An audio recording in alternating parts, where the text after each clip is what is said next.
nama saya Jesslyn Alvina. Di sini saya ingin mempresentasikan mengenai materi e-learning serta peranannya di sebuah universitas yang bernama Universitas Bina Nusantara. Video ini saya buat untuk memenuhi ujian akhir semester mata kuliah pengantar teknologi informasi. Berikut videonya. Halo, nama saya Jesslyn Alvina. Saya merupakan mahasiswi aktif Universitas Bunda Mulia. Dengan NIM 12.2089, saya merupakan prodi manajemen padi. Dosen pengampu saya adalah Bapak Edo Prasetyo, Skom MM. Di sini saya ingin menjelaskan mengenai e-learning di Universitas Bina Nusantara. Yang pertama itu ada pendahuluan. Yang pertama saya akan menjelaskan mengenai profil singkat. Universitas Bina Nusantara atau juga dikenal dengan BINUS University merupakan salah satu universitas swasta yang berlokasi di Jakarta, Indonesia. Namun sekarang BINUS University memiliki banyak cabang yang terletak di 3 kota besar, yaitu Bandung, Malang, dan Jakarta. BINUS University didirikan oleh Joseph Wibowo Hadipuspito. Yang kedua itu ada sejarah. BINUS University pada awalnya adalah sebuah lembaga pendidikan komputer jangka pendek yang berdiri pada tanggal 21 Oktober 1974 dengan nama Modern Computer Course. Berkat landasan yang kuat, visi yang jelas, dan dedikasi tinggi yang berkesinambungan, lembaga ini terus berkembang. Pada tanggal 8 Agustus 1996, BINUS University berdiri dan secara sah diakui oleh pemerintah. BINUS University telah berkembang melalui berbagai periode perubahan. Setelah itu ada definisi topik. Topik yang saya ambil adalah e-learning. E-learning merupakan sistem pembelajaran elektronik yang dapat didefinisikan sebagai sebuah bentuk teknologi informasi yang diterapkan di bidang pendidikan berupa website yang dapat diakses di mana saja. E-learning merupakan dasar dan konsekuensi logis dari perkembangan teknologi informasi dan komunikasi.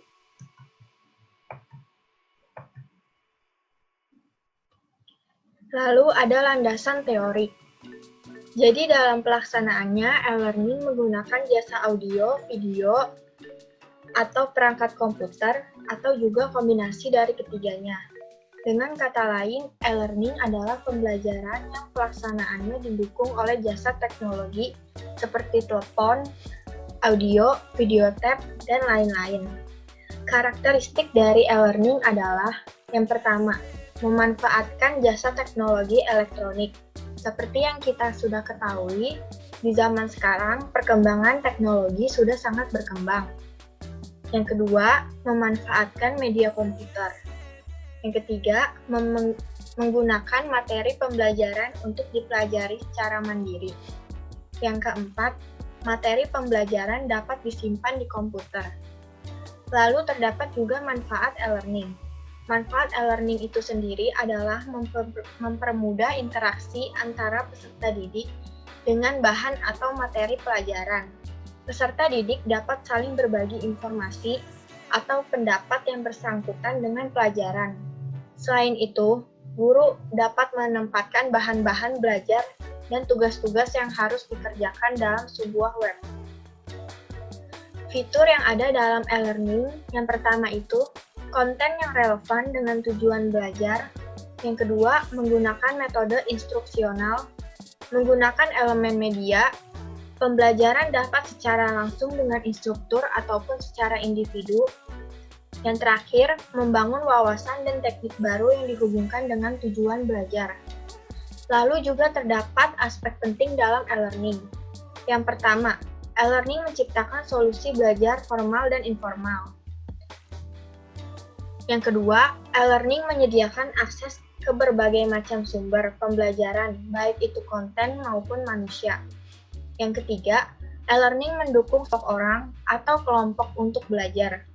Yang keempat, e-learning membawa pembelajaran kepada pelajar, bukan pelajar ke pembelajaran.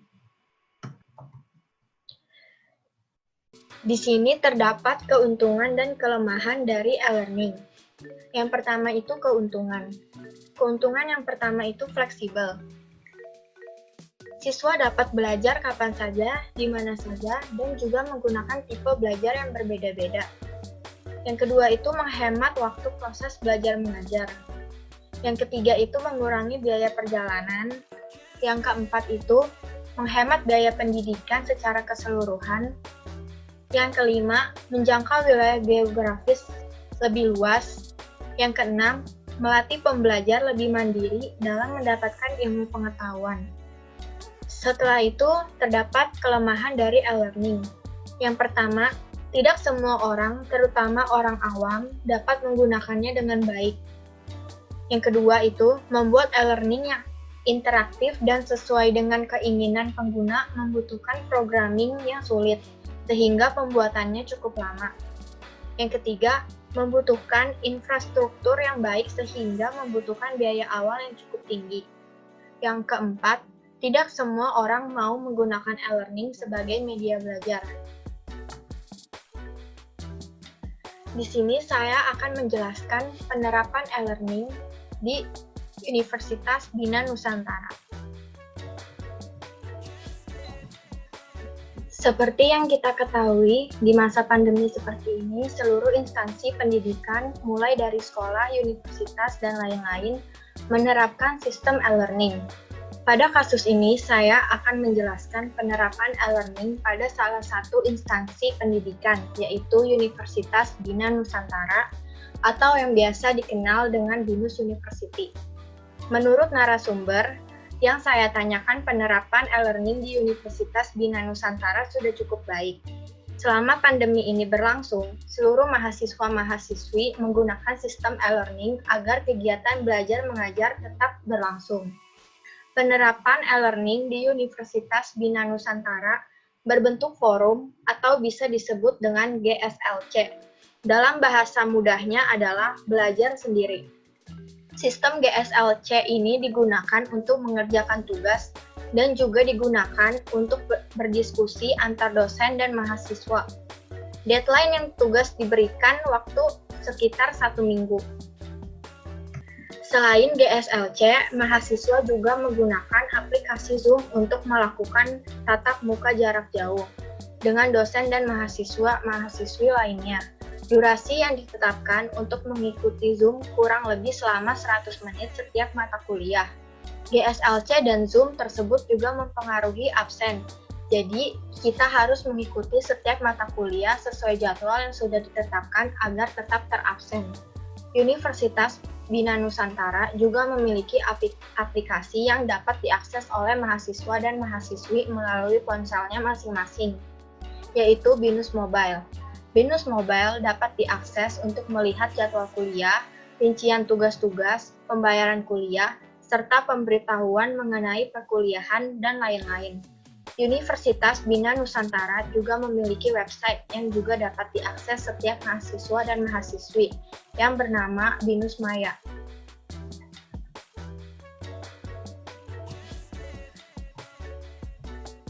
Kelebihan dan kekurangan e-learning di Universitas Bina Nusantara. Kelebihannya itu, aplikasi dapat dengan mudah diakses oleh mahasiswa dan mahasiswi, memudahkan mahasiswa dan mahasiswi dalam mencari informasi perkuliahan, membuat mahasiswa dan mahasiswi lebih memiliki rasa mandiri dalam pembelajaran, dapat diakses di mana saja dan kapan saja oleh mahasiswa dan mahasiswi. Kekurangannya, itu masih terdapat kendala di dalam sistem absensi. Mahasiswa terkendala masalah pelajaran karena sistem pembelajaran secara e-learning masih belum sebaik offline. Permasalahan koneksi, dan juga mahasiswa kurang bersemangat dan fokus dalam menjalankan kelas online atau e-learning karena tidak berinteraksi secara langsung.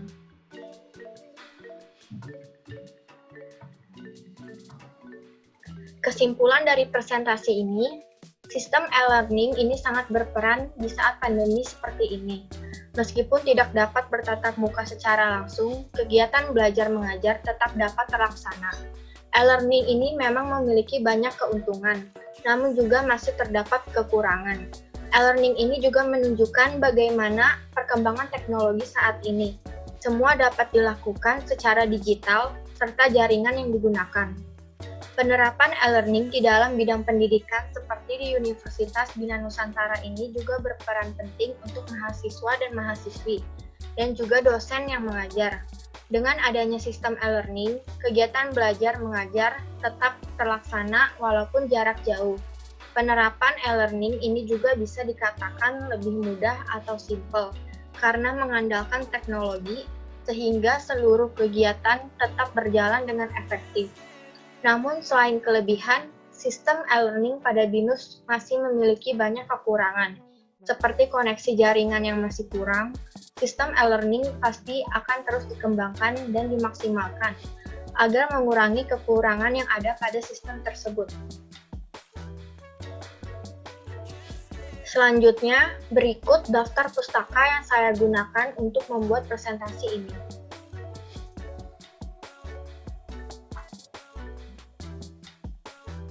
Sekian presentasi dari saya. Maaf apabila terjadi kesalahan atau perkataan yang kurang jelas. Terima kasih.